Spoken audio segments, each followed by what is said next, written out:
Hi everybody, this is Parrish. Time for another Video Coach on Demand where we focus more on instructional skills rather than the inspirational or motivational content.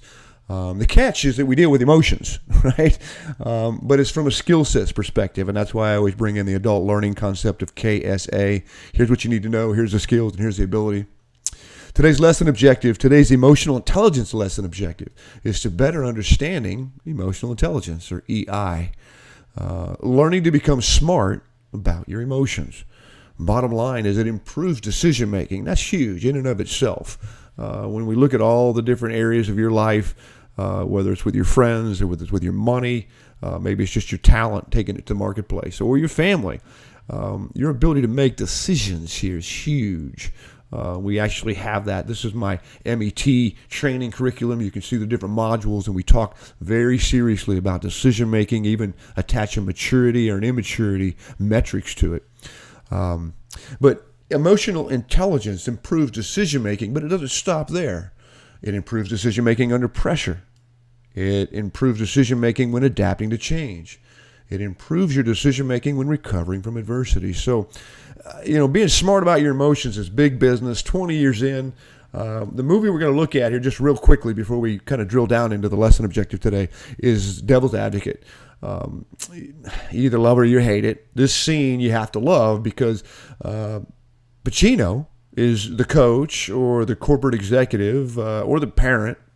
And Reeves is that young, bright athlete for the coach, or that younger generation for the corporate executive, or maybe it's just your kid, and you're trying to use emotional intelligence here to bridge gaps and certainly train them up. So let's look at this scene and recognize how it basically just kind of fits all of us. Bring me a job? I'm thinking about it. I know you got talent. I knew that before you got here. It's just the other thing I wonder about. What thing is that? Pressure. Pressure. Oof. Changes everything, pressure. You can relate, yeah? Some people, you squeeze them, they focus. Others fold. Which one are you? Can you summon your talent at will? Can you deliver on a deadline? Can you sleep at Can you night? sleep at night? Classic. All right. Some people, when you squeeze them, that's pressure. They focus. Well, what is that? Well, that's using skill sets under the emotional intelligence framework. When you focus, that's what you're doing. You're aware that there's a voice in your head, and you're regulating that voice in your head, and you're motivated to do that. The disciplines here. So some people, you squeeze them, they focus. Others, they fold. Well, those that focus have emotional intelligence skill sets. So let's take a look at it real quick. Let's go to Wikipedia, just a general reference, right? What you need to understand is that emotional intelligence has been around for a while. It actually based to, I follow Daniel Goleman.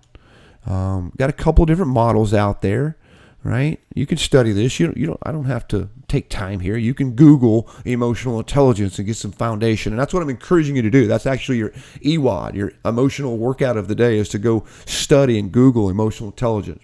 But look at here. Studies have shown that people with high EI, high emotional intelligence, have greater mental health. Now, I'm going to go up here and suggest to you that your health is not just mental, it's physical and emotional. But we see that if you're able to be smart about your emotions, your health gets better. So this is a health and wellness statement.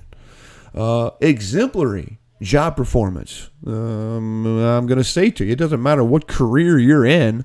If you have a high performance job or you deal with stress, like we see in corporate, like we see in healthcare, like we see in sports, you would benefit from being smart about your emotions because your performance will improve. And then you also see it a lot with leadership, which, again, we see icons like John Maxwell and many other notable leadership experts starting to talk more and more about emotional intelligence. So let's get into it. Here's the knowledge. Here's what you need to know. You must know and understand that pressure changes everything. You've got that, right? I don't have to spend too much time on that, but when you're finding yourself with stress and pressure, I want you to draw reference to the skill set of being aware to what that is.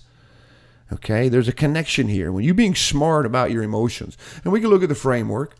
We can go to Goleman's document. This is an emotional intelligence framework back from '98, and you see these skill sets. Again, I got them for you over here, right? Here they are. You got self-awareness, self-regulation, self-motivation. Here they are. Again, you can find this document on the website.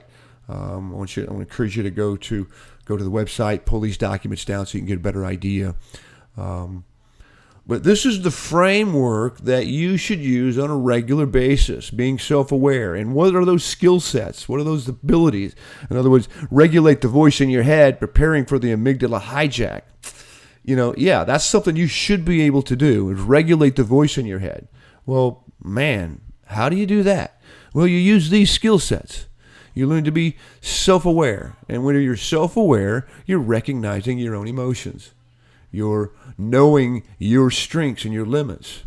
You're creating self-confidence, which is an emotion. Okay? You're not only being aware of what's going on inside of you, but you're actually regulating it. And what that means is you're basically, when you find things working against you, like what we want to call disruptive emotions or disruptive impulses, you're regulating that. And the way we teach it in the class, the way I teach it in the book, is that when you're regulating something, what you're doing is you're regulating the negative chatter. When I talk to you about chatter, I'm talking about words and mental pictures. And those words and mental pictures are flashing throughout the day. Okay? I feel like I'm getting a little bit kind of off the subject here. So what I want to do is I want to stick to this framework. All right? So when you talk about being smart about your emotions, like Pacino said, focusing under pressure, delivering on a deadline, summoning your talent at will. I mean, that is critical. You're using these skill sets. You may already be a top performer. You're using these skill sets. Now, you may not say, hey, I'm using the EQ skill sets. But there again, that's where I want to teach you, where you having this framework, you can now call these up on demand. Okay?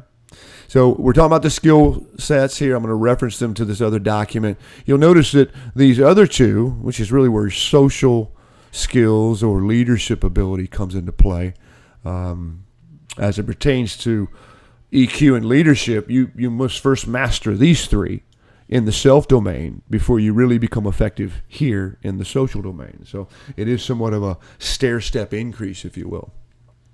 Wrapping this up, abilities. You must be able to regulate that voice in your head. We talked about it.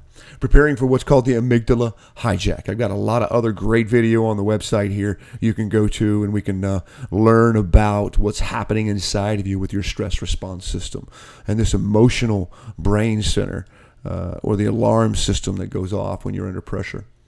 Use the emotional intelligence framework, practicing it daily. In other words, take a look at these skill sets. Look what's happening here. Look what should be happening with you in your day-to-day. It's wonderful to go into the gym and work out the physical aspects, or go to a practice for 2 hours, or even go to a team-building exercise. But what we're talking about here is you regulating, learning to recognize and regulate your chatter constantly throughout the day, 86,400 seconds. And when it comes to your emotions, learning to be smart, that's where we start. Regulating the chatter. Hope this helps for you. Another edition of Video Coach on Demand. Wishing you success. This is Parrish signing off. Thank you. God bless.